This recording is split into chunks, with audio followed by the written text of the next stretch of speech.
Vatsimpana etin'ny pasteur Ratsianarivo Léa. Ho an'ilay mipetraka eo ambony seza fiandrianana sy ny zanak'ondrany ny dera sy ny hajarin'ny voninahitra mandrakizay. Amen. Ivavaka isika.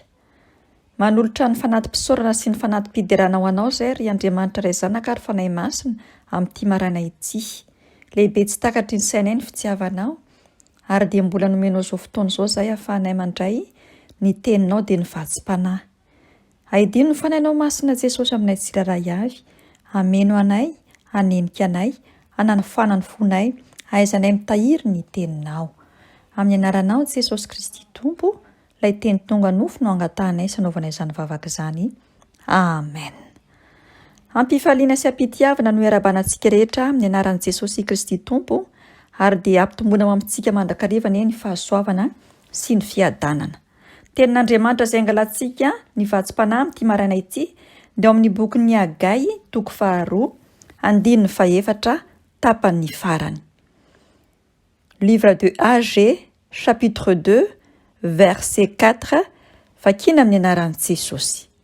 Ary mahereza ianareo vahoaka rehetra hoy Jehova, ka miasa fa izao no momba anareo.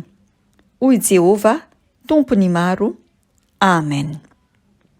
Izany tenin'Andriamanitra izany indrindra no mitarika antsika ny amin'ny loha-hevitra hoe miasa ho an'i Jesosy Kristy Tompo. Efa fantatsika tsara fa efa tapitra ny herinandro faharoa sahady izay diavintsika amin'ity volana ity. Ary samy efa avy niala sasatra avokoa tsika tsiraray avy. Efa nanomboka ny taom-pianarana daholo sy ny taom-piasana vaovao avokoa izay ao anatiny izany. Manambara izany fa mila mibanjina fiainam-baovao sy atao hoe taom-panompoana vaovao koa tsika tsiraray avy eo amin'ny lafiny ara-panahy. Ary izay indrindra ny tena tokony fiainan'ny kristianina na ny mpino sy izay rehetra manara-dia an'i Jesosy fa misy ny atao hoe nouveau départ. Noho izany dia mitaky asa dia asa vaovao eo amin'ny asa fanompoana izay tanterahantsika tsiraray avy. Izany indrindra no tokony araraotin'ny kristianina araka ny voasoratra ao amin'ny bokin'ny Hagai, toko 2, andininy 4, tapany farany io, fa mila mahery ny mpanara-dia an'i Jesosy ary koa mila miasa. Fotoana tena mety ary mila raraotina izao vanim-potoana izao amin'ny tsiraray. Ny anokanana fotoana misimisy kokoa amin'ny famakiana sy ny fandalinana ny tenin'Andriamanitra, amin'ny alalan'ny vavaka, ny fanatanterana ny asa fanompoana rehetra araka ny sitrapon'i Jesosy.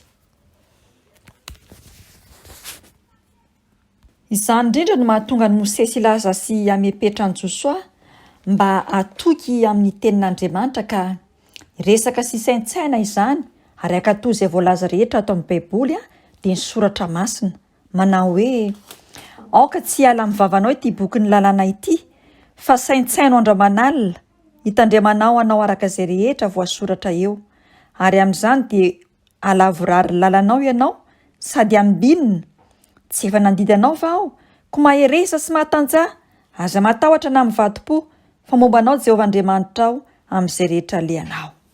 Voasoratra izany ao amin'ny bokin'ny Josoa, toko 1. Ny fanatanterantsika raha baka teny tahaka nataon'i Josoa io no anisan'ny lalana tsara alemba hahatonga ny finoanao amin'ny tokony ho izy araka n'Andriamanitra sy Jesosy Kristy ary ny fanahy masina. Ny taom-pidirana vaovao koa dia azo lazatsika hoe fotoanan'ny reprise ho isika, fandraisana sy famerenana ireo ritma eo amin'ny lafim-piainan'ny olona tsiraray avy, nefa koa izay tsara sy araka an'i Jesosy Kristy irery ihany no tokony ho tohizana.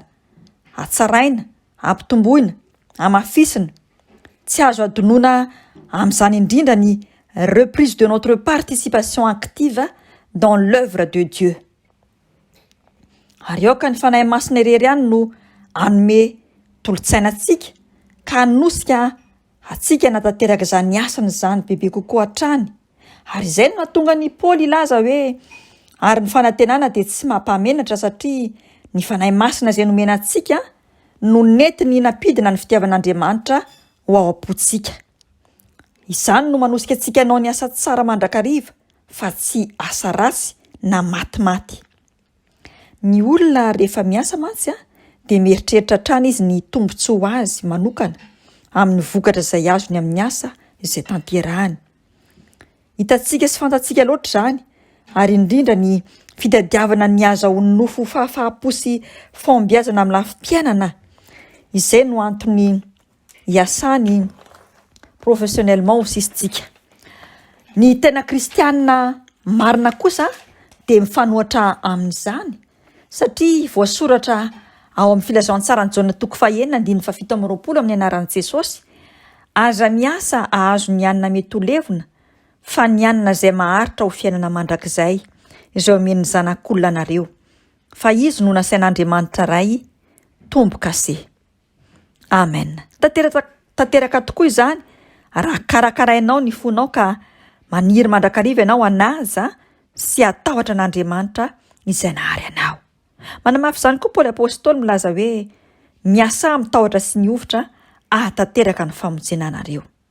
Ny kristiana tsy manatahotra an' Jesosy Kristy mantsy sy tsy manam-pahamasinana ary tsy mandeha amin'ny lalan'ny fahamarinana dia tsy mba afaka ny hizara velively ny vokatry ny asa tsara izay notanterahany. Ry havako malalo amin'ny tompo, be fitiavana ilay Jesosy Kristy izay inoantsika.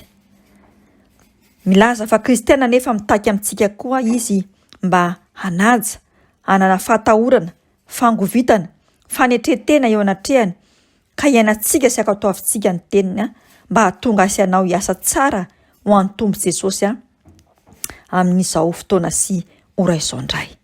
Ny fanahy masina ny hanazava sy hanampy ny tsirairay avy izay mangetaeta marina tokoa ny asa ho an'i Kristy Jesosy voninahitran'Andriamanitra iray.